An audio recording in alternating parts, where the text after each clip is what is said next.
আর কিছুদিন বাদেই শুরু হতে যাচ্ছে ফুটবল বিশ্বকাপ। আর বিশ্বকাপ উন্মাদনা নিয়ে নানা হাস্যরসের জন্ম হয় প্রতি বছরই। বাদ জানিয়ে বারো চুয়াডাঙ্গায় ব্রাজিল সমর্থকদের শোডাউন ঘিরে অভিযান চালিয়েছে ট্রাফিক পুলিশ। আর এতেই বিভিন্ন অভিযোগে 4 চালককে মোট 85,000 টাকা জরিমানা করা হয়েছে। বিশ্বকাপ ফুটবলকে সামনে রেখে 31 মে বিকেল 4টার দিকে চুয়াডাঙ্গা টাউন ফুটবল মাঠ থেকে একটি মোটরসাইকেল শোডাউন বের করে ব্রাজিল সমর্থকরা। এ সময় শোডাউনটি বড় বাজারে আসলে ট্রাফিক পুলিশ 4টি মোটরসাইকেল আটক করে 85,000 টাকা জরিমানা করে। তো সেখানে কিছু সাইলেন্সার বিহীন যে চুয়াডাঙ্গা ট্রাফিক বিভাগের সার্জেন্ট রিয়াজুল ইসলাম বলেন, পুলিশ সুপার স্যারের নির্দেশে এই 4টি মোটরসাইকেল চালককে 85,000 টাকা জরিমানা করা হয়েছে।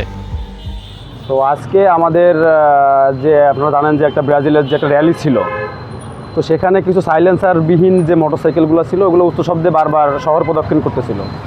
তো আমাদের চুয়াডাঙ্গা জেলার সুযোগ্য পুলিশ সুপার মহোদয়ের নেতৃত্বে নির্দেশক্রমে সদর থানার ওসি স্যার এবং ডিবির ওসি স্যার কামরুজ্জামান স্যারের নেতৃত্বে একটা অভিযান পরিচালনা করা হয়।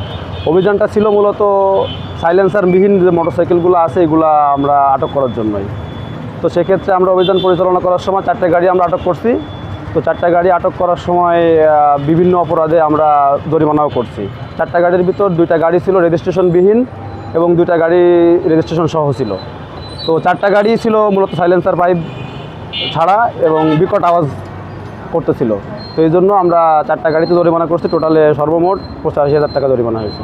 রেজিস্ট্রেশনকৃত গাড়ি ছিল 2টা গাড়িতে শুধুমাত্র যে সাইলেন্সার পাইপ না থাকার কারণে বা গাড়ি মডিফিকেশন করার কারণে যে জরিমানাটা আমাদের সড়ক পরিবহন আইন 2018 অনুযায়ী 84 ধারায় 15,000 টাকা করে জরিমানা, 30,000 টাকা।